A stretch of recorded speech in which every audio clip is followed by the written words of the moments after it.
completely shifted my attitude towards Islam. Before, I just thought this is a false religion. Now I'm like, oh no, this is a tool of Satan. This is a tool of Satan, and the people who are following it are unknowingly soldiers of the devil.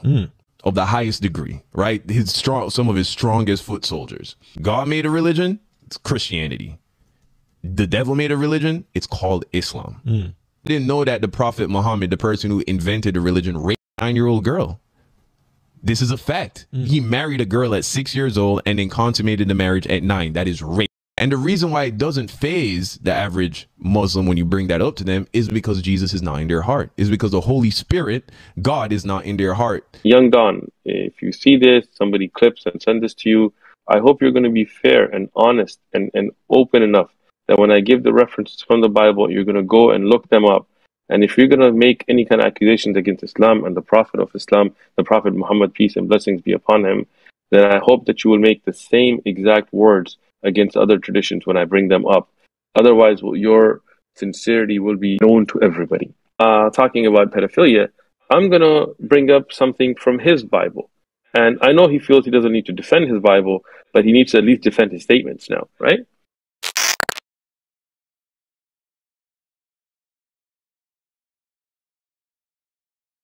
MashaAllah. They're going to want to hear this one. Oh, yeah. They're definitely going to want to hear this one. Listen, I want to give a quick disclaimer right now. This is not an enticement of violence, harassment, bullying, threats. We don't want to hear out that, you know, because of you guys, we did this to Don or we sent him this message. We don't want to get any of this smoke. Listen, the reality is, Don, if you're watching this, we just have a question for you. You've been going on streams on your channel every single day. Click on it. You have a title that doesn't have anything to do with Islam. So it shows you started the stream with the intention of talking about something. And then eventually you start talking bad about Islam. And then 2 hours later, it's deleted. Like, I don't understand this, bro. Like, if you're going to say it, why are you deleting it? You know? But unfortunately, you had to, you know, ask for this smoke. So Sheikh Uthman's going to deliver today, inshallah. Look, before we even start, I just want to say, we want good for you. Don, in case you watch this or somebody sends you the clip, but we want good for you.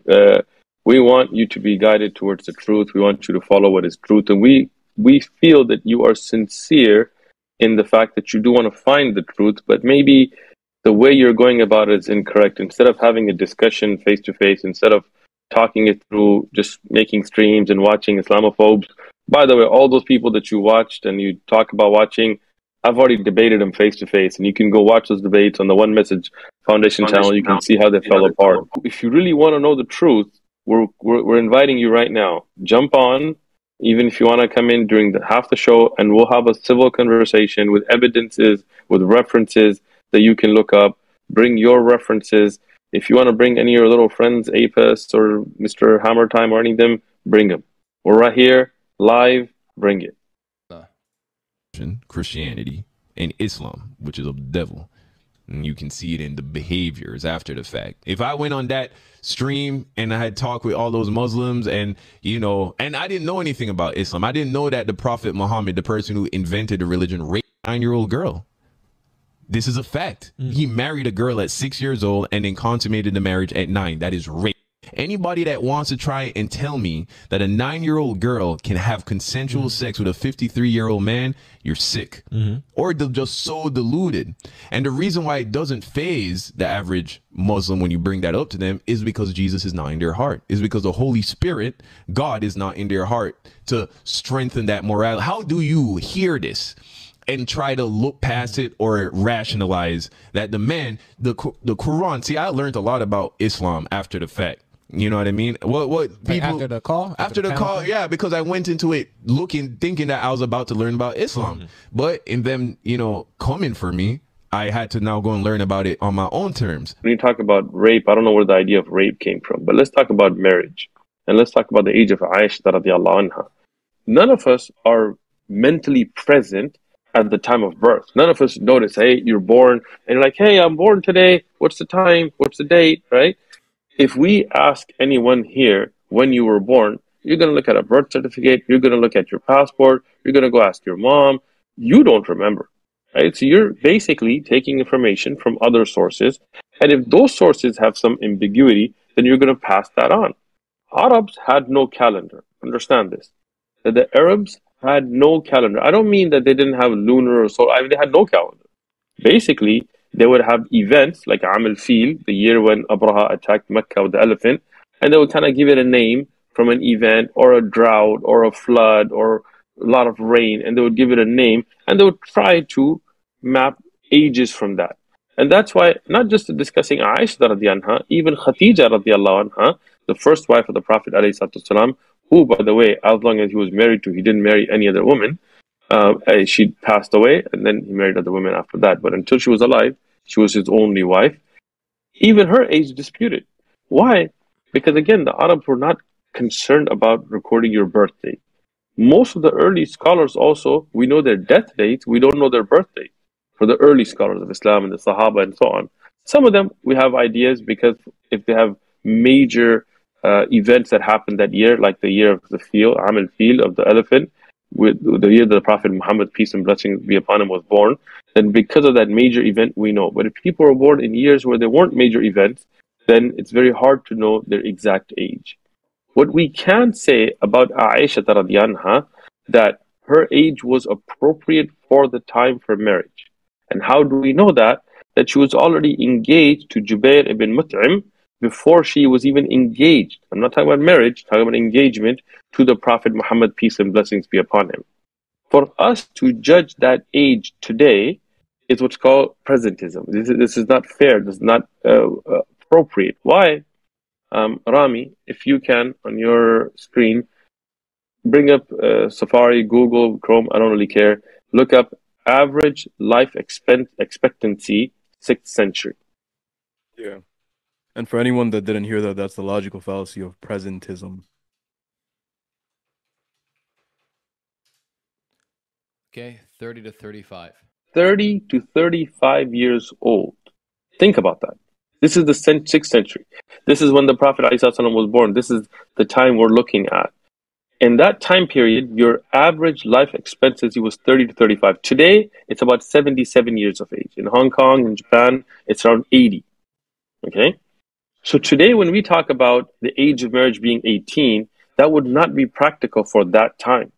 Today, when we talk about, he's too young to get married, she's too young to get married, what do we talk about? They haven't finished their schooling, right? She didn't finish high school, she didn't finish college, he didn't get a degree yet. Yeah. Understand, in those times, you didn't have any of that. So when a girl was physically mature, when the biological indicators were there, for example, she got her period or other signs that show maturity, they would get married because nature would tell them you are now physically ready to get married. And that was very common. They didn't have school to go to. They didn't have med school. They didn't have any of this. They didn't, this is what they did. Men at the time when they were physically capable would go out and work. They would do trade. They would go plant seeds. They would farm. Today, if we take a 12-year-old and put him to work, people say this is child labor laws. This is abusing children, and you're taking advantage of the child because he should finish his schooling. But that would mean the whole world was abusing children at the time, because everybody, when they were physically old enough, 12, 13, 14 years of age, they would go out and work, right? So this is a fallacy. This is something that is not correct, and anybody with a bit of logic would understand this, right? At that time, this was the regular way or age to get married. But if we have Mr. Young Don talking about pedophilia, I'm going to bring up something from his Bible. And I know he feels he doesn't need to defend his Bible, but he needs to at least defend his statements now, right? If you don't mind, Rami, can you bring up the first screenshot that I sent you? 100%. Excellent. So I'm going to give you guys some Bible verses, and I'm going to leave the screenshot there, and I want to discuss it in a minute. But I want everybody to write down these verses as well, so they can keep this as a record. If we look in the Bible that Mr. Don claims to believe in, that he's promoting, that Christians hand out to us, that give out, that you go to hotels and you find it in their drawers. In Genesis 17:17, we find, and if one of you guys can take some notes here as well, that Sarah was 90 when Abraham was 100. Ibrahim alayhi salatu salam, Sarah, right? So Sarah was how old? She was 90 when Abraham was 100, according to Genesis 17:17. You got me? Okay. Sorry. Now, in Genesis... Sorry, just... Yeah. So I have 3 links. I have the...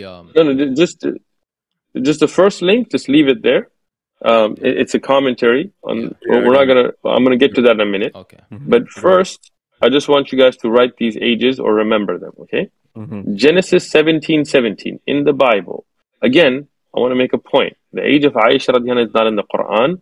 The Prophet ﷺ didn't tell us. We do know from mawquf sahih ahadith and think we have no problem with that. But this I'm giving you from the Bible itself, from their text, their holy text, okay? Sarah was 90, Abraham was 100, Genesis 17:17. In Genesis 21:5, Abraham was 100 when Ishaq or Isaac was born. Okay? In Genesis 23:1 and 2, in the beginning, we find that Sarah died at the age of 127. Stay with me. You can watch this recording again later if you want to really get this down. Ishaq was 40 when he married Rebecca. According to the Bible, look at Genesis 25:20. Explicit. He was 40 years old when he married Rebecca. Sarah was 90 when Isaac was born. According to the Bible, when Ishaq ﷺ was born, Sarah was 90 years old. That's a conclusion you can take from 1 and 2, from Sarah being 90 when Abraham was 100, and Abraham being 100 when Isaac was born. So she was here, now we find that she was 90 when Isaac was born. Now, Isaac or Ishaq was 37 when his mother Sarah died. Okay, look at that. If you take 127, subtract 90 from it, you get 37. And Ishaq being 37 at his mother's death, and he was 37 when Rebecca was born, because Rebecca was born when Sarah died. So Isaac was 40, according to this, when he married Rebecca, who was 3 years old. So one more time. 40-year-old. Isaac married Rebecca at 3 years old. At 3 years. And again, according to because I'm a Muslim, they might be like, oh, you're trying to misread our text. And that's why Rami has now brought up a screenshot. And this one I'm going to discuss. This is you have the Aramaic or the Hebrew text right there. This is a commentary on the Old Testament or the Torah by Rabbi Basha ibn Ashir. And this here, if you look at the scroll down, you will find that he clearly says, and this is a Jewish classic accepted commentary very early on. This is not something we've come up with recently. This was, I think, written. Rabbi Rabiu was, I think, around 1255 to 1340. This is a few hundred years old, classic. Well, and this website is a Jewish website, not a Muslim website. So what does he say based on biblical text? He says, and it's very clear, it says the Torah itself testifies that Ishaq was 40 years old when he married Rivka, which is Rebecca, which makes Rebecca 3 years old when she was married. Can you highlight that on your screen so people can see? Yeah, actually, it's been highlighted for the last 2 minutes, 3 minutes maybe. Excellent. Also, bro, excellent. Is there no way for you to put us on the bottom of that screenshot while you're screen sharing? No, that's okay. I don't think so. So as long as everybody else can see it. Okay, so now we want to be very, very explicit here that these rabbis, biblical scholars in accepted, well-known biblical commentaries that are right now on Jewish websites, and we're talking about the Old Testament, which, again, as Christians are supposed to believe in. When they give us the Bible, it's not just the New Testament. They have the Old Testament there. They believe that this is the same God that they worship, Jesus, was the same God of the Old Testament. So that means, according to their Bible, Isaac, 40-year-old, married a 3-year-old. And this is the works of their God.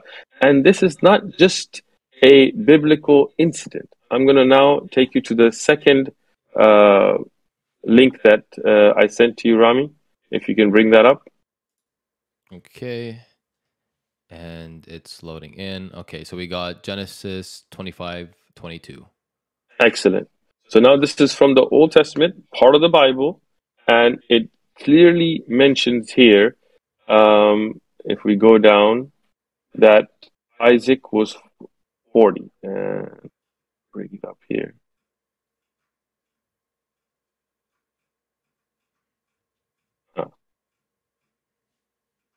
Here. Genesis 25:20. Isaac was 40 years old when he took wife Rebekah. Now, if you look on the right-hand side, you will find the commentary from Rashi. Rashi is a standard, well-known commentary used for biblical references. It was written by Rabbi Solomon ibn Ishaq, and he is 1040 to 1106. Very classic. It's commonly known as Rashi, and this is, as you can read in the introduction, this is the single most influential Jewish biblical commentary of the Middle Ages. Anybody who studied Judaism, anybody who's Christians that have studied the Old Testament know that this is a standard. This is the well-known, accepted commentary from the Middle Ages. What does Rashi say? He says, when Abraham came from Mount Moriah, he received the news Rebekah was born, and he gives the reference, 22:20. Isaac was 37 years old, because at that time Sarah died from the birth of Isaac until the binding.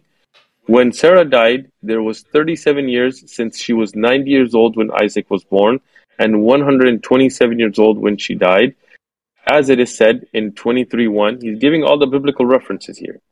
And the life of Sarah was 127 years. Thus, Isaac was then 37 years old at the period Rebekah was born. And he waited until she was, now pay attention to this, until she was fit for marriage, which was 3 years, and then married her. So according to the Bible, the age that a girl is fit for marriage is 3 years of age. And this is not a Muslim commentary. This is not me trying to interpret their text. This is their own scholars in their own commentaries using their own Bible. Okay? Now, 3 years old. Yeah. 3 years old is the age for marriage, right? According to them, not us, not as Muslims, right? If you want to talk about pedophilia, let's talk about pedophilia, right? But we'll get to it. We'll get to the New Testament too. Relax. All the Christians that are jumping up and down, you guys claim you believe in the Old Testament. It's part of the Bible that you give. You claim it's the same God, so you believe in this. Okay. Now, if you can go to the third link I sent you. All right. Third link. Yes. All right. It's looking like 541, Dr. Joshua Culp. This is the Talmud. This is the commentaries of the Jewish rabbis that base their rulings off of the Bible, off the Old Testament, right, of the Torah. And here, in the explanation of it, it mentions in the Talmud itself, this is Jewish law, a girl of the age of 3 years and 1 day, if you're more than 3 years, if you're a day more, may be betrothed by intercourse. If Yawam had intercourse with her, he acquires her thereby. This is Old Testament law. Okay? What does that mean? That if a girl is 1 day more than 3 years of age and somebody has sex, whether it's forcefully or not, he is now her husband. She will be betrothed to him. As it says, as stated above, intercourse with a girl over the age of 3 years counts as intercourse. Therefore, since betrothal may be performed by intercourse, she may be betrothed in this way. If she is liable for Yabon, meaning a previous husband, which I don't know how a 3-year-old could have a previous husband, and the Yawam, her dead husband's brother, had intercourse with her, she becomes his wife at 3 years of age. Read. This again, look at the website. That's why I shared the link. I'm not just reading it. So people can go look it up. This is not us as Muslims coming in. So if you want to take shots, Don, come.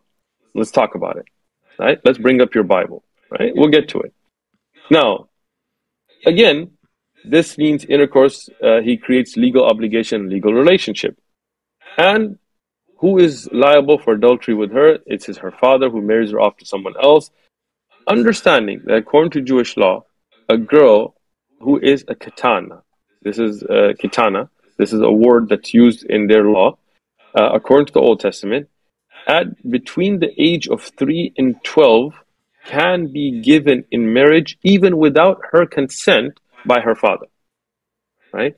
Because this is the legal age of marriage, between 3 and 12, according to the Old Testament laws. Right? Now, I know we're going to get some fun Christians that are going to say, oh, you know, this is the Old Testament or New Testament. Okay. First thing, as I've clearly mentioned repeatedly now, the Bible that you guys give out as Christians contains the Old Testament. You do believe in it, supposedly, right? So this is all applicable to you. But let's talk about Jesus and Mary and Joseph. The earliest document that I could find that discusses the age of Joseph. I'm not talking about people today trying to rewrite history.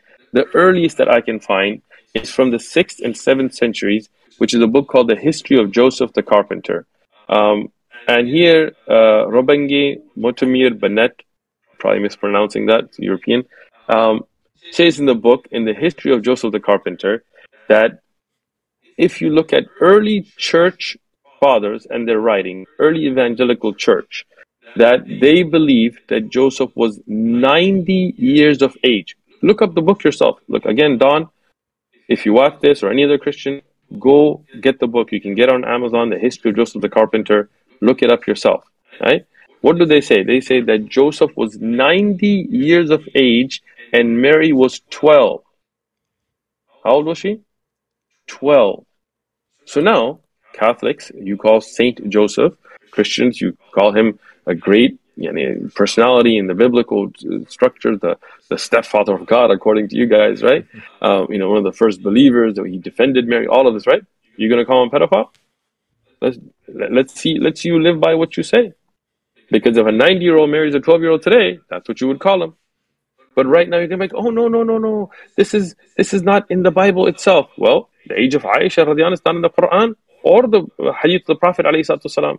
If you're going to go with historic reports, then we're going to use your historic reports that tell us that Joseph was 90 marrying a 12-year-old. Now, I'm going to mention something just for Don, a little fun thing. Because he mentioned an author during our stream. What was the author? Do you guys remember? John MacArthur. MacArthur, right? John MacArthur. John MacArthur was the one that Don brought up, right? Not me, not you. He brought it home. Well, I have a lot of his books. I have his biblical commentary. I also have a book. It's called God in the Manager and the Miraculous Birth of Christ, in which John MacArthur, the one that Don brought up, says that Mary was likely engaged to Joseph when she was between 12 and 13 years of age. So, there is no getting out of this, Don. Your own John MacArthur says she was 12 years old.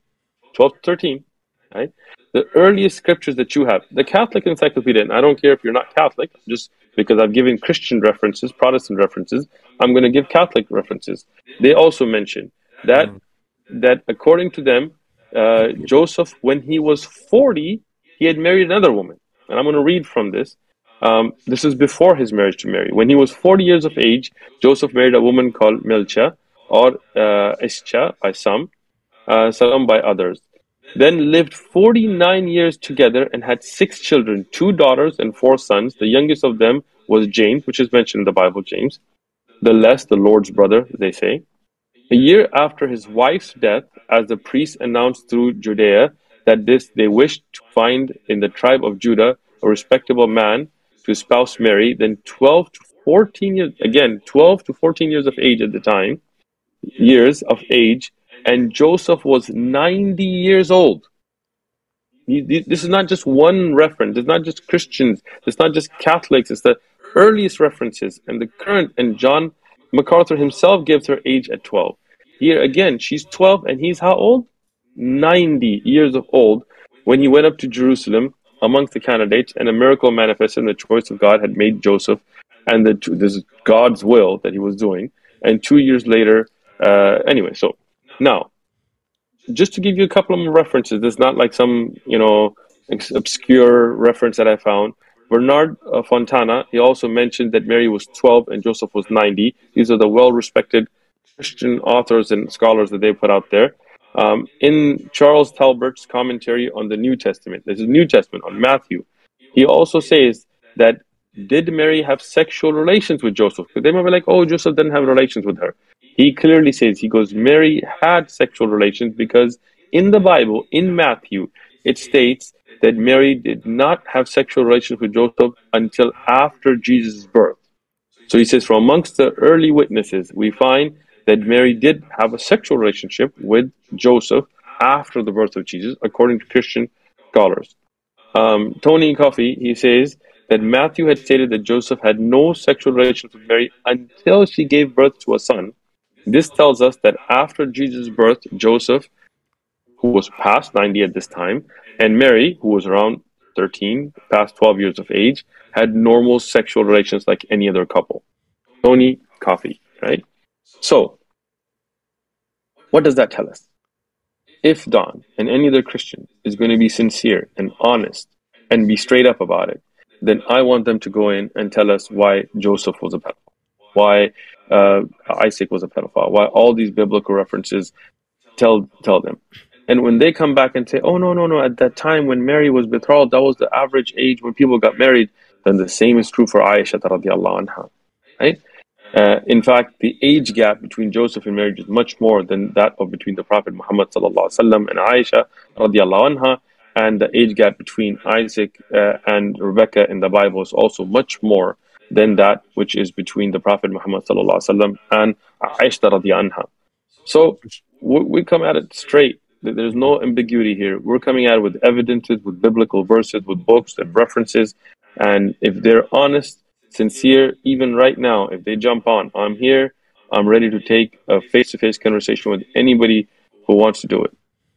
Sheikh, just to quickly interject, a lot of people are commenting this. What's the age of majority in Islam? And from what I know, the age of majority is that you are mature. That's it. The age of maturity, not majority. Age of maturity is that you are mature now. Correct me if I'm wrong. So, in Islam, we discuss this issue of bulugh, of who becomes baligh. And there are many different signs between a man and a woman that shows when they are physically matured. One of them is for a woman, for example, if she gets her haid, if she gets her period.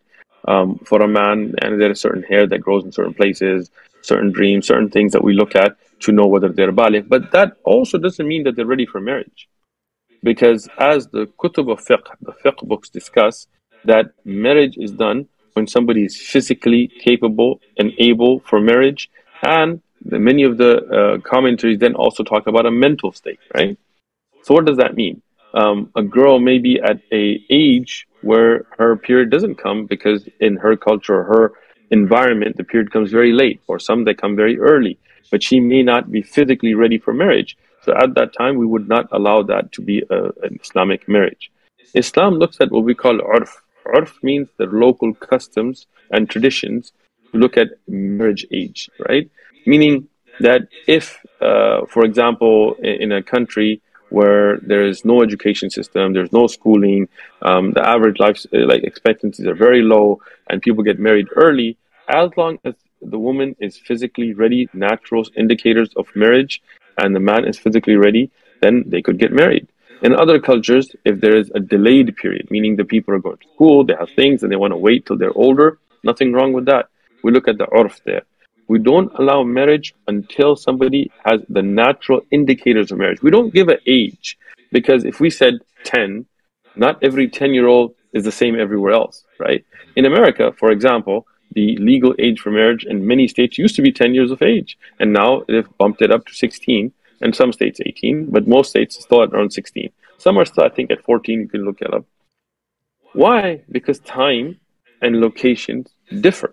Till today in Africa, there are countries where the lifespans are very low, education system is not existent, and women regularly get married at 10 and 12 years of age. And we sitting in America to say that's wrong is very hypocritical of us, because even in America, that used to be the fact. And I'll say one more thing. One of the hypocrisies of Western society is when they talk about child marriages, they don't talk about sex of underage children. We have middle school kids that are pregnant, right? I went to a school that had a daycare. I mean, and this was my middle school in San Diego, because so many girls had already, especially if you look at the Latina community, so many girls had already had children, right? I have people that I went to school with that at 12 and 13 got pregnant, meaning they were already having sex before that. So if somebody is old enough to be having sex, why aren't they old enough to get married? This is something that we find as a hypocrisy in Western society, Because the age 18, for example, where did we come up with that number? You know, some people at 18 may not physically be ready for marriage. Some people at 18 maybe, some people at 16 may be ready, you know. So in Islam, we don't go by just putting a arbitrary number. We look at, first and foremost, the natural indicators of the body. If a woman has her period, if a man has certain natural indicators, I don't want to get into detail here, but in our fiqh durus we discuss it. Then we say that they are naturally, the nature of the person shows that they are ready for sexual intercourse and ready for marriage. That doesn't mean they should get married at that age. They may not be mentally prepared. They don't have to. Islam doesn't say, right, when that happens, khalas, get married. No. But if they are mentally mature and in the urf, in the tradition of the land, they can, then they should, right? So this is the Islamic rulings. All right. Jazak Allah Khair. Fayed, one thing I want to say is you can turn your mic up on your end, most likely. Secondly, I think that... Here, echo for a second, but my gain is the highest, bro. Oh, I see. Okay, no worries, inshallah, no worries. We'll deal with it afterwards. Okay, Jazak Allah Khair, Sheikh. I think that was clear for everyone. One thing I want to add is just a little note. Once I heard it, never left my mind. In California, there is no minimum age requirement with parental consent. So if Aisha was alive today, or anyone nowadays, they could legally get married with parental consent, which she had, Aisha radiallahu anha, in California today. Yeah. If you have a problem with that, go to the county, file some kind of complaint, talk to your political representative, and throw your tantrums there, Don. Maybe he lives in Cali himself. I don't know. Throw your tantrums there. Go to the county and complain. And again, I mean, even if you look at age of consent or age of marriage today, that's all arbitrary. I mean, we're just making up numbers, to be honest, right? Because if you look at, like I said, if your life expectancy is between 30 and 35, you can't expect somebody to wait till they're 20 years old to have their first child, right? They won't even be, 10, 15 years old, the parents will be dead, right? Yeah. So how do you raise children that way? And if you have no schooling system, what do you do? I mean, once you're baligh, when you're mature, when you're physically, natural indicators show that you're ready for marriage, you're just going to sit around and wait 10 years for what? So that's the whole point, that people are looking at this all wrong. But again, and inshallah, I'm going to jump off. I'm going to let you guys continue having your fun. But we have a conference I got to get to here. But I will again leave with a couple of summary points. One, regarding the age of Aisha radiallahu anha, no doubt that she was at an appropriate age of marriage for that time period, because none of the mushrikeen, the polytheists, ever objected to her marriage. Her parents didn't object to her marriage. Nobody else in that society. Until the 1900s, Western academics didn't object to that marriage, because their own kings, and in my video that I have about the age of Aisha radiallahu anha, I show Western kings and queens that got married at much younger ages than Aisha radiallahu anha. And this was in the 16th century and 17th century, not the 6th, right? So the hypocrisy of Don and others in the West, it's mind-blowing, right? Secondly, if you're going to throw some kind of statements out there, then I want you to go back and look at the Bible, and I want you to look at the reference that I gave, and I want you to look at those commentaries, and I want you to look at those references to the age of Joseph and the age of Mary, and then I want you to use the same standard, be fair and balanced, and use the same standard in what you're talking about. And lastly, I want to go back to this, that none of this has to do with creedal issues. None of this has to do with aqidah. This is just somebody who was on a live stream, got caught in showing that the Bible shows that Jesus didn't know the hour. He didn't know knowledge that the Father knew. So now he can't be co-equal because he doesn't know. And your creedal issues fall apart. The death of Judas falls apart. The clear contradictions in the Bible show that what you're basing your salvation on is a book that has been flawed, has been changed and edited, and has clear numeric contradictions. Your own author that you mentioned, John MacArthur, says that there are copyist errors in the Bible. And now that your base of your creed and your belief and your book fell apart, you're looking for excuses just to take shots. I want you to go back to creedal issues and go back to understanding and use a fair and balanced way. And if you want to jump on with us another time, inshallah, I'll be more than willing to come back and have a conversation directly with Don or anybody else, inshallah. Inshallah, ya Rabb. Barakallah feekum. Hayyakum Allah. Jazakum Allahu khairan. Assalamu alaikum wa rahmatullahi wa barakatuh. Wa alaikum salam wa rahmatullahi wa barakatuh, Sheikh. All right. So you guys heard it here, saw it here first. Very clear.